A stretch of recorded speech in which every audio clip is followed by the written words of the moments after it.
पूज्य बोला. श्री जय सच्चिदानंद. बोला. मी अमरेंद्र कुमार, पूर्वी चंपारण, बिहारहून. कोणताही महात्मा सारं जीवन हे ध्येय ठेवून आत्म्याची भजना करत राहिला की त्याचा पुढचा जन्म महाविद्या क्षेत्रात व्हावा. तर काही कारणामुळे ह्यात बदल होऊ शकतो का? नाही, बदल हीच भावना ठेवून आयुष्य जगत असेल तर नक्की त्याला महाविद्या क्षेत्रच मिळणार. त्यामध्ये बदल कुठे होईल तर कधी भांडण झालं, वैरभाव झाला, मी तुला बघून घेईन, मी सोडणारच नाही, मला मोक्ष नाही मिळाला तरी हरकत नाही, मी तुला बघून घेईन, तर तो बिघडू शकतो. बिघडण्या एवढी शक्ती आहे त्यात.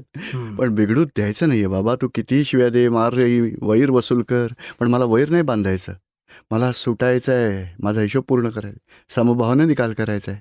तर मग आपण वाचू. किंवा मग दादाजींनी सांगितल्या 3 गोष्टी: परस्त्री, परपुरुष, लफडेबाजी, दारू, ड्रग्स आणि नॉनव्हेज. या 3ही गोष्टी असतील तर सगळं बिघडू शकतं. हां, आयुष्यात आधी घडून गेलं असेल आणि आता नसेल करायचं तर हळूहळू सुटका होईल. मग सिमंदर स्वामींची आराधना आहे, 5 आज्ञांमध्ये राहायची आराधना आहे. तर मग महाविद्या क्षेत्रासाठी नक्कीच प्रोग्रेस होऊ शकतो. आशीर्वाद द्यावा. जय सच्चिदानंद. जय सच्चिदानंद. जय सच्चिदानंद दीपक भाई. मी प्रीती. बोला. माझा प्रश्न असा आहे की जो चरणविधी आहे तो ज्ञानानंतर करणे कितपत आवश्यक आहे? आणि मी बघितले की कित्येकदा लोक मनापासून चरणविधी करत नाही, त्याचा काय परिणाम होतो? समजून उमजून कराल तर उत्तम आहे. बघा, बीपीची गोळी रोज खावी लागते की नाही? नाही खावी लागत. तुम्हाला नसेल, पण ज्यांना बीपीचा त्रास आहे त्यांना. हां, त्यांच्यासाठी तर जरुरी आहे. तसा आपल्या संसारातील त्रास आहे, मिथ्यत्व त्रास, सांसारिक उपाधी, आधी व्याधी उपाधी. होय. तर मग नक्कीच गोळी खायला हवी चरणविधीची. रोज 1, काही जण तर 2 घेतात, काही 3 वेळाही घेतात. तर आणि समजून घेतलं तर खूप उत्तम आहे. त्यासाठी चरणविधीच्या अर्थाची कॅसेटही आहे, ती सुद्धा व्हिडिओ कॅसेट आहे. नक्की अभ्यास करायला हवा. आणि चरणविधी म्हणजे काय आहे? आपल्या स्वतःच्या आत्म्याची भजना करण्यासाठी असं कोणतंही साधन नाही आहे उच्च प्रकारचं. हा चरणविधीच उच्च प्रकारचं साधन आहे. आणि दादाजी म्हणतात, एकदा चरणविधी मनापासून करा, मग पूर्ण दिवस चिंता नाही वाटणार, आनंदात जाईल दिवस. खूपच उच्च असतो चरणविधी. तर आत्मरूपाची भजना होते. सर्व प्रकार संसारात अनंत प्रकारचे दोष आहेत, सगळ्याची माफी मागितली आहे आणि दादाजींकडे आत्म्यात राहायची शक्ती मागितली आहे. जबरदस्त चरणविधी आहे. होय. माझा दुसरा प्रश्न असा आहे की माझी आत्या म्हणते त्यांच्यामुळेच मी इथे जी आली आहे ती मला घेऊन आली आहे, त्यांच्यामुळेच मी आली आहे इथे. तर ती असं म्हणते की आपण जे पाणी वापरतो तर त्यासाठी सुद्धा आपण माफी मागायला हवी, असे का? ही तर फारच पुढची स्टेज PhD मधली आहे. बघा, आता आपण बालक मंदिरात आहोत. आणि हे तर दादाजी स्वतः म्हणायचे, आम्ही तर सगळ्या प्रकारचं प्रतिक्रमण करतच असतो. त्यात पाण्याचाही उपयोग तो खूप जास्त झाला तरी पाण्यातही जीव असतात, ते अपकाय जीव, तर त्यांचीही हिंसा होते. त्यामुळे माफी मागू. आत्ता नका करू. आत्ता तरी आधी मम्मी पप्पा, आसपासचे आत्या वगैरे कोणाला दुःख दिलं असेल तर त्याचं प्रतिक्रमण करायचं आहे. ती तर शेवटच्या स्टेजची गोष्ट आहे. एकेंद्रिय जीवाचं प्रतिक्रमण शेवटच्या स्टेजमध्ये. केवल ज्ञान होईल त्या स्टेजला याल तेव्हा करायचं आहे ते. आता तर आत्मज्ञान मजबूत करायचं आहे आणि कषाय, रागद्वेष, क्रोध, मान, माया, लोभ, विषय, विकार सगळे धुवून टाकायचे. ते आता करूया. मनुष्याने कोणाला दुःख दिलं तेवढं, बाकी ते करू नका. एकेंद्रियवाले आत्ता नाही करायचं. ठीक आहे. आणि माझे अभ्यासात लक्ष नाही लागत. मग कशात लागतं मन? फोन बघत राहते. फोन? बिझनेस शिकण्यासाठी फोन करावा लागतो? हां, पण त्याची माहिती पण नाहीये. म्हणजे बिझनेससाठी फोन नाही वापरत? मग नाही. कशासाठी वापरता? शिक्षणासाठी नाही वापरत? अभ्यास करते तेव्हा थोडे बहुत मन रमते. जेव्हा दादा भगवानांचा असीम जय जयकार करत असते तेव्हा 5-10 मिनिटं फक्त मन लागतं, पण पुन्हा त्यानंतर तेच. मग पुन्हा भरकटत राहतं मन. पण नंतर परीक्षेत रिझल्ट चांगला नाही आला तर काय फायदा सांगा मला?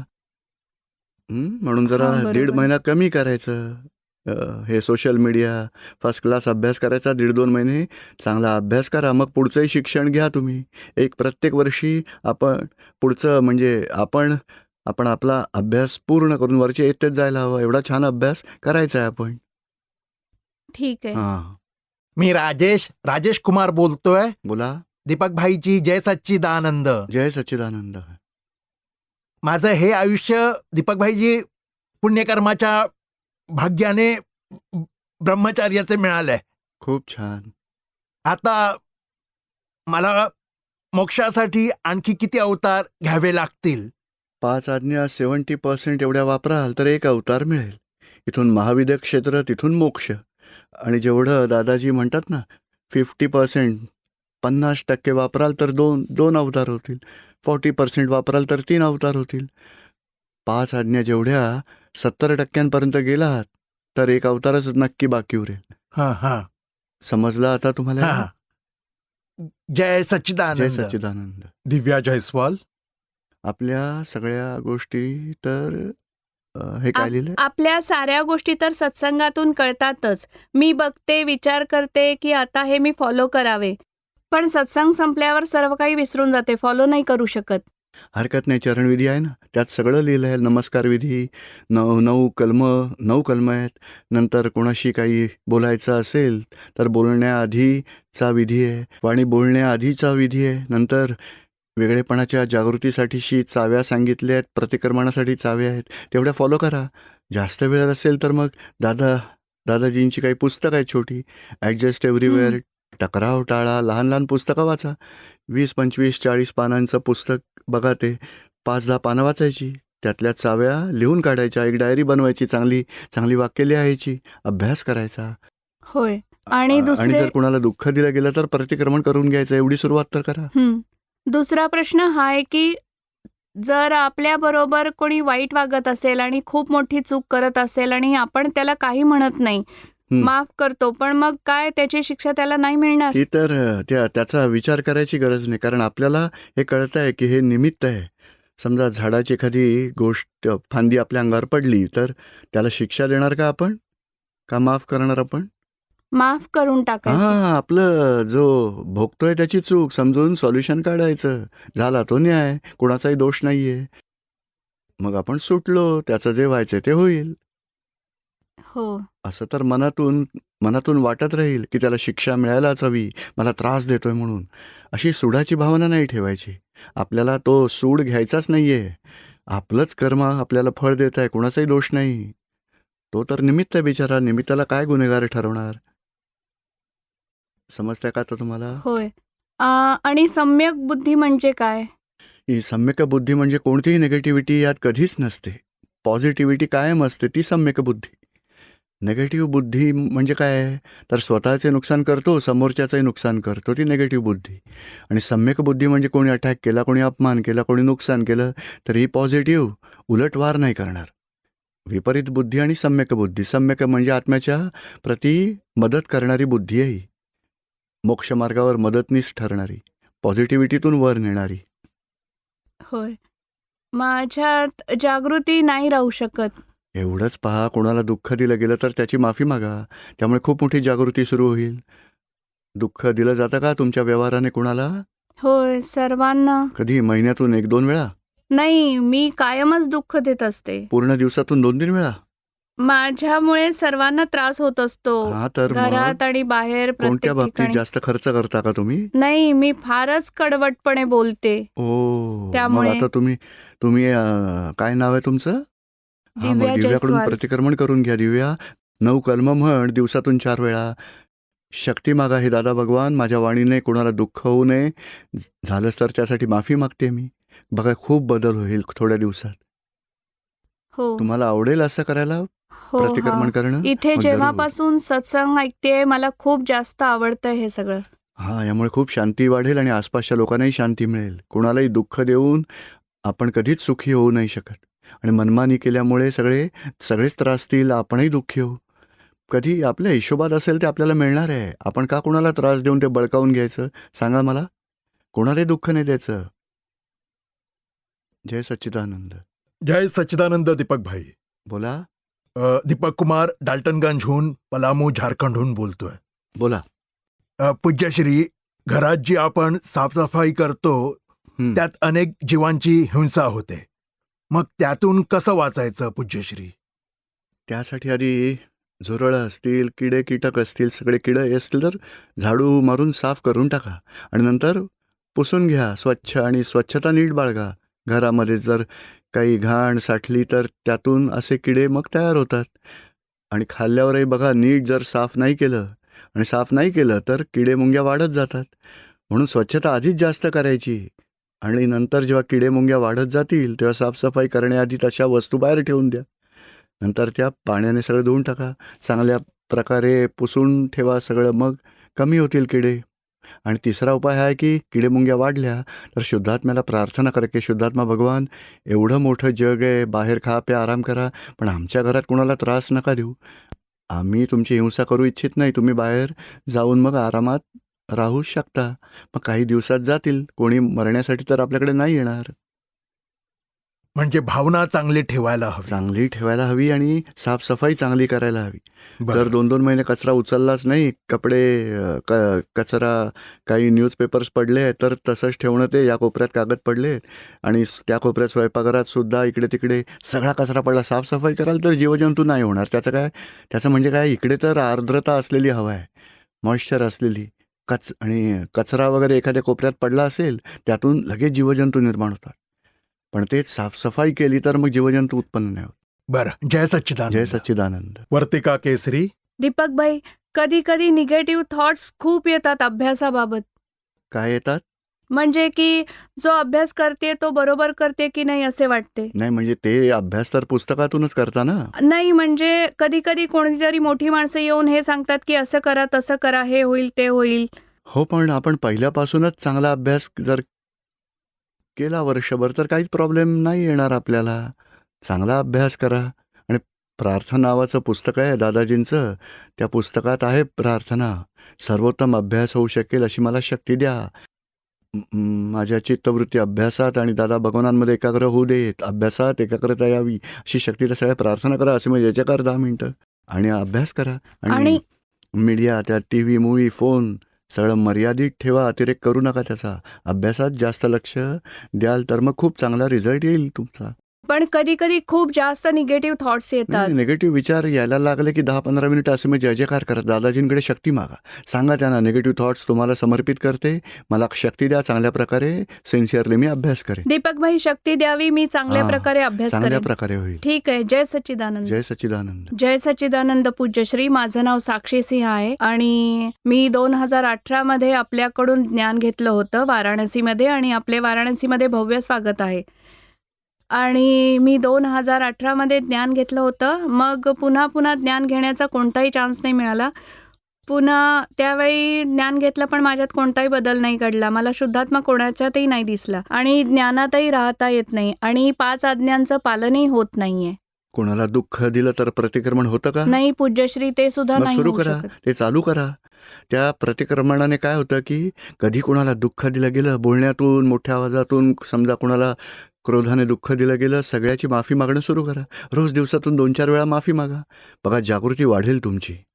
आणि चरणविधी नाही वाचू शकत. हो, त्यासाठी निश्चय करा, शक्ती मागा. दादाजी, मी नियमितपणे सिन्सिअरली चरणविधी करेन अशी मला शक्ती द्या. आणि अभ्यास करायचे ठरवते पण पूर्ण नाही होऊ शकत. नाही, त्यासाठी निश्चय करा, कारण आता आपल्याला कोणी मला विचारणार नाही की तुम्ही अभ्यास का नाही करत. कारण जेव्हा शाळेत होता तेव्हा आईवडील विचारत होते. आता आपण लक्ष देऊन सिन्सिअरली पूर्ण करायचं आहे आणि प्रत्येक इयत्ता पास होत पुढे जायचं आहे. करिअर छान केलं नंतर तर कोणी बोलणार नाही आहे तुम्हाला अभ्यासावरून. म्हणजे जी वेळ आहे अभ्यास करायची तेव्हा अभ्यासच करायला हवा. पूज्यश्री, आशीर्वाद द्यावा. हो, ज्ञानात आशीर्वाद राहीन आहे. असा. बरोबर. जय सच्चिदानंद पूज्यश्री. बोला. माझा प्रश्न आहे, फाईल 1ची जरा मोठी फॅमिली आहे. परिवारात कायमच कोणा ना कोणाचा तरी मृत्यू होतच असतो. त्यामुळे त्यामुळे खूपच गोष्टी पाळाव्या लागतात.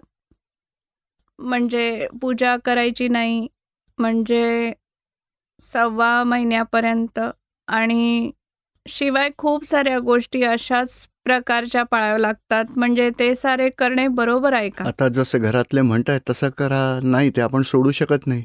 अडालज सिमंदर सिटीमध्ये तर कोणी असं काही मानत नाही.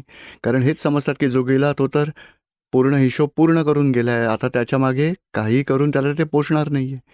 मग एखाद दिवस आज मृत्यू झाला असेल तर एक दिवस दुसरा दिवस प्रार्थना असे म्हणजे याचे कार्य 1 तास करायचा, आपोआप सगळं पूर्ण होईल. दुसरा एखादा विधी क्रिया कोणतंही श्राद्ध वगैरे काहीच नाही करत आम्ही तर. जो कोणी निघून गेला आणि त्यासाठी प्रार्थना करा. जेवढ्या वेळा आठवण येईल प्रतिक्रमण आणि प्रार्थना करा. बाकी विधी क्रिया सगळं तर लौकिक आहे, व्यावहारिक आहे. सारे घरचे मानतायत तर करावं लागेल, नसतील मानत तर नाही केलं तरीही चालेल. मानत आणि असतील तर करा. म्हणजे आता जे काही सांभाळायचं आहे, हां, चरणविधी तुम्ही आरामात करू शकता. त्यात त्यात काहीही बाधा नाही आहे. मृत्यूच्या दिवशी पण करू शकता, आधी नंतर सुद्धा करू शकता आरामात. दुसरा आणि माझा व्यवहारात जे प्रश्न हे शिवाशिवीचे घरातले जे मानतात ना, तेवढे ॲडजस्ट करा. रागद्वेष न मानता. आणि लौकिक पूजा वगैरे राहिली तरी हरकत नाही. पण आपला चरणविधी, प्रतिक्रमण, वांचन, सामायिक विधी सगळं काही करू शकता. त्यात काही हरकत नाही. पूज्यश्रींच्या चरणी कोटी कोटी नमन. जय सच्चिदानंद. बोला. मी विनोद चौधरी, पूज्यश्री. हो, बोला. एक थोडंसं कन्फ्युजन होतं. दादाजींनी जे म्हटलंय की खीर बनवण्याचे एक ज्ञान असणारा वेगळा आणि क्रिया वेगळी आहे. मग अशात म्हणजे एक ज्ञान तर खीर बनवण्याचं ज्ञान असतं आणि दुसरं ते ज्ञान जाणणारा असंही काहीतरी असतं का? बरोबर आहे. बरं. म्हणजे क्रिया मात्र परसत्ता आहे. जे आपल्या चरणविधीत वाक्य येतं, शुद्धात्म्याच्या अनुभवाशिवाय या संसारातली कोणतीही विनाची गोष्ट नको. मी क्षणोक्षणी सदा सर्वदा स्वसत्तेत राहून स्वसत्तेचा उपयोग करू शकावा. परसत्तेत कधीही प्रवेश करू नये. आता हे वाक्य काय सांगतं? स्वसत्ता म्हणजे शुद्धात्मा म्हणजे ज्ञाताद्रष्टा आहे आणि परसत्ता म्हणजे क्रिया मात्र परसत्ता आहे. पंचेंद्रियांनी जेवढं अनुभवास येतं, क्रिया मात्र परसत्ता म्हणजे क्रियेचं ज्ञान, कढी बनवण्याचं ज्ञान आणि कढी बनवण्याची क्रिया, ते बुद्धिज्ञान आहे. ते शिकावंच लागतं आणि वापरावं लागतं. तेव्हा कुठे ती कढी बनते. म्हणजे कढी बनवण्याचं ज्ञानही परसत्ता आहे, कढी बनवण्याची क्रियाही परसत्ता आहे. आणि हे ज्ञान आणि ही क्रिया ती जो जाणतो तो शुद्धात्म्याचं स्वरूप आहे, ज्ञाताद्रष्टा, स्वसत्ता. तर ते जाणण्यात ही जी क्रिया बनते त्या क्रियेत किती सगळे संयोग जुळण्याची गरज भासते. आणि त्या ज्ञानही एक एव्हिडन्स आहे. कोणतं ज्ञान? बुद्धिज्ञान. हां. ते अहंकाराचं ज्ञान आहे, वकिलीचं ज्ञान आहे, डॉक्टरकीचं ज्ञान आहे, किचनचं ज्ञान आहे. हे सगळे अहंकाराचं ज्ञान आहे, बुद्धिवादी ज्ञान. आणि ते आणि क्रिया दोन्ही परसत्तेत असतात. परसत्ता म्हणजे व्यवस्थेच्या अधीन आहे सगळं. तुम्हाला नसेल येत तर तुम्ही नाही बनवू शकणार. म्हणजे ते येण्यासाठी ते शिकावं लागेल. म्हणून ते बुद्धिज्ञान आहे. आणि जागृती जी आहे, मी शुद्धात्मा आहे. हा विनोद कुमार चहा बनवतो, कढी बनवतो, विनोद कुमार आहे. विनोद कुमार स्वतःच्या ज्ञानाने बनवतात, सगळे संयोग जुळून बनतं. तर हे जाणलं की हे विनोद कुमारने केलं, मी तर शुद्धात्मा आहे. म्हणजे तुम्ही स्वसत्तेत आलात, आत्मरूप झालात. होय. समजलं आता होय, तुम्हाला? पूज्यश्री एक खूपच जुना एक हो, बोला. जेव्हा 2010 मध्ये मी ज्ञान घेतलं होतं दिल्लीमध्ये पूज्यश्री, तेव्हा जवळजवळ 1-1.5 महिना अगदी हिप्नोटाईज व्हावं असं फिलिंग असायचं. आणि एक दादाजींनी एक लाईन म्हटली आहे कुठेतरी की जेव्हा मी ज्ञान देतो तेव्हा अहंकार थोडा डाऊन व्हायला लागतो. तर काय पूज्यश्री ती सिच्युएशन माझ्याबरोबरही घडली आहे का? हो, ॲक्च्युली काय आहे की अहंकार तर समाप्त होतो, पण कर्म उपशम होतात, शांत होतात थोड्या काळासाठी.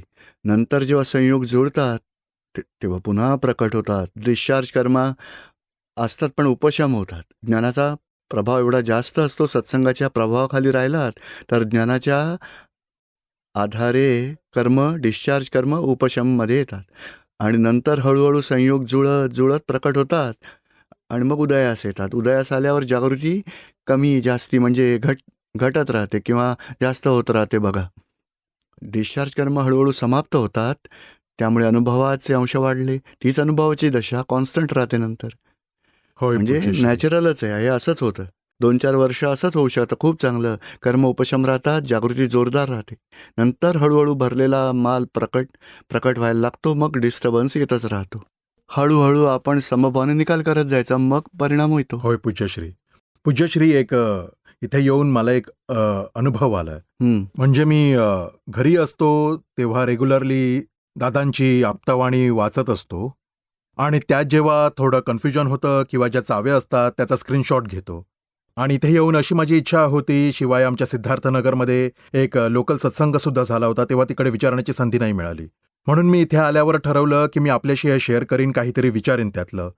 पण इथे मी आल्यावर एक एक स्क्रीनशॉट मी वाचायला लागलो आणि जणू आवरणं गळून पडली. असं काय घडलं? पण त्यातला एकही प्रश्न मला विचारण्यायोग्य वाटला नाही. खूपच छान. जय जय सच्चिदानंद. सच्चिदानंद. विजयसिंह, काशी नगरीतून, बाबा विश्वनाथाच्या नगरीतून समस्त काशीवासियांच्या तर्फे आपले हार्दिक स्वागत करत आहे. खूप छान. जय सच्चिदानंद. मी आता ऑनलाईन ज्ञान घेतलं आहे आणि मला खूप आनंद वाटतो. मी काही अपरिहार्य कारणांमुळे अडालजला नाही येऊ शकत, पण आपण स्वतः इथवर येऊन पोहोचलात. मला एवढा आनंद होतोय ज्याचं मी शब्दांमध्ये वर्णन नाही करू शकत. खूप छान. जेव्हा आपले ज्ञान मला मिळाले आणि असा योग जुळला, म्हणजे प्रत्येक वेळी पिता पुत्राला समजावून सांगतो, दुनियेचं ज्ञान देतो, पण मला अभिमान वाटतो की मी माझ्या पुत्राने मला ज्ञान दिले. म्हणाला, अडालजला तुम्ही दादा भगवानांच्या परिवाराशी संलग्न राहा, तिथे तुम्हाला पूर्णपणे शांती लाभेल. आणि मी जोडला गेलो. आता माझा प्रश्न असा आहे की जेव्हा आम्ही लोक इथल्याच मातीत आम्ही जन्माला आलो आहे, वाढलो आणि 65 वर्ष पावसाळे पाहिले आहेत. आता मला हे जाणून घ्यायचं आहे की कृपया अगदी थोडक्यात आणि क्रमवार सांगावे की आम्हा लोकांना या ज्ञानाची आवश्यकता कुठे आहे आणि कशी आहे आणि का आहे. कारण आपण लोक तर याच देवदेवतांमध्ये रमतो. आताच आपण पाहिलं की मंदिरातल्या घंटा वाजत होत्या. 5 मिनिटांसाठी आपण हे विसरून गेलो की कुठे बसलो आपण. म्हणजे ह्या देवी देवतांमध्येच आपण रमलेले असतो आणि सारं आयुष्य त्यांचीच भक्ती करत असतो. परंतु जे ज्ञान आपल्याकडून मला मिळायला हवे आहे, या काशीवासियांमध्ये बसून मिळायला हवे आहे, या बनारसचं हे भाग्य असेल जेव्हा आम्ही ते लक्षपूर्वक ऐकू. आणि आपण तर हे जाणताच की मातीच इथली जणू पारस आहे, त्या शहराचं नाव बनारस आहे. धन्यवाद. बरोबर. म्हणून पूज्यश्री, हे जरा चांगल्या प्रकारे समजवावे की ह्या ज्ञानाची आम्हाला काय आवश्यकता आहे. ॲक्च्युली काय गरज आहे, कारण आपण जे काही करतो, क्रिया करतो, भगवानांसाठी हा काळ भैरव आहे, हा हनुमान आहे, संकटमोचन, आणि आपल्या मनोकामना पूर्ण करण्यासाठी प्रार्थना करतो. आणि जी मनोकामना असते ती एका अवताराचा हिशोब घेऊन आलेली आहे. सच्ची प्रार्थना तर ही करायला हवी. मला आत्म्याचा साक्षात्कार व्हावा, मला आत्म्याचे ज्ञानी मिळावेत, तशी प्रार्थना करायला हवी. आणि त्याच्याही पुढे जाऊन साऱ्या दुनियेचं कल्याण व्हावं, मोक्षमार्गावर पुढे जावं, तो मार्ग लोकांना मिळावा, तशी कृपा करावी, अशी प्रार्थना करावी. ती सगळ्यात उच्च आहे. पण हे सर्वांना तर नाही मिळणार. आणि जे करतायत त्यांना ते करू द्या, कारण ते भगवानांची म्हणजे मान्यताप्राप्त भगवान आहेत. आणि जे त्यांची भक्ती करतात त्यातून पुण्य मिळेलच त्यांना. पुण्य भलेही 2 मिनिट म्हणजे 2 तास भगवानांची भक्ती केली, चांगल्या प्रकारे एकाग्रतेने केली, तर त्याचं पुण्याचं बीज पेरलं जाईल. आणि पुण्याच्या बीजामुळे संसारात त्यांना सुखशांती संपत्ती मिळेल. चांगली बायको, चांगली मुलं, चांगले आईवडील, चांगला धर्म, तेही पुढच्या अवतारात चांगलेच मिळतील त्यांना. म्हणजे तसं त्यांची प्रगती होईल. बघा 4थीच्या वर्गातला मुलगा असेल, तो 5वीत जाईल, 5वीतला 6वीत जाईल. तशीच मनुष्याची जीवनात डेव्हलपमेंट होत राहते. हळूहळू डेव्हलपमेंट होत PhD कॉलेजमध्ये येतो, कॉलेजचं शेवटचं वर्ष आहे, तेव्हा त्याला वाटेल या संसारातून मला सुटायचं आहे, एखादा ज्ञानी मिळावा, मोक्ष मिळावा. तेव्हा कुठे त्याच्यात भावना निर्माण होईल सुटायची. तरी तेव्हासुद्धा अशी हजारो वर्ष निघून जातील, हजारो जन्मही निघून जातील. कधी क्वचित ज्ञानीपुरुष भेटले तर त्याची जी भावना होती मला ज्ञानी भेटावेत, सुटायचं आहे, आणि ज्ञानी ज्ञान देण्यास सज्ज असेल, मोक्षमार्ग दाखवायचा, दोघांना निसर्ग एकत्र आणेल, त्याची मोक्षाची लिंक पूर्ण होईल. तोपर्यंत आपण आपली भावना अशी ठेवायची की चला आपले मित्र आहेत, फ्रेंड्स आहेत, फॅमिलीज, ओळखीचे, सगळ्यांना इन्फॉर्मेशन द्यायचे. दादाजींची पुस्तकं वाटा, TV प्रोग्रामची माहिती द्या डिटेलमध्ये, आणि लहान मोठी पुस्तकं देत राहा आणि इन्फॉर्मेशन देत राहा. असा प्रोग्राम आहे, नक्की जायला हवं, यायचं आहे. आलात तर बरं होईल, नाही येऊ शकलं तरी हरकत नाही. कधी ना कधी आपल्यातली भावना त्यांच्यापर्यंत पोहोचेल, कधी ना कधी येतील सत्संगात आणि ज्ञान मिळवतील. बरं, तर पूज्यश्री, ह्या मोक्षाचे जेव्हा आपण वर्णन करायला लागतो तेव्हा त्यावेळी असं वाटतं की ही मृत्यूनंतरची गोष्ट आहे. नाही. मोक्ष म्हणजे देहात राहूनही तमाम दुःखांपासून मुक्ती, तो फर्स्ट स्टेजचा मोक्ष. पण असा मोक्ष मिळेल जिथून कर्मबंधनच होत नाही, कोणतं दुःख टच होत नाही, राग द्वेष क्रोध मान माया लोभ सगळं नष्ट होतात. अशा स्टेजला फर्स्ट स्टेजचा मोक्ष म्हटलं जाईल. देहात फॅमिलीमध्ये संसारात राहूनही ती दशा प्राप्त होऊ शकते दादाजींच्या ज्ञानानंतर. आणि ते ज्ञान मिळाल्यानंतर हळूहळू जीवनातली सगळी कर्म एक एक पूर्ण करत जायचं आहे. फाईलचा समभावाने निकाल करत करत सुटायचा आहे. फाईल पूर्ण झाल्या तर शेवटी मोक्ष मिळेल. तर हा दुसऱ्या स्टेजचा मोक्ष. हा पहिला मोक्ष देहात राहूनही तो मिळू शकतो. मृत्यूनंतरचा मोक्ष तो ओढून ताणून केलेला विचार आहे बघा.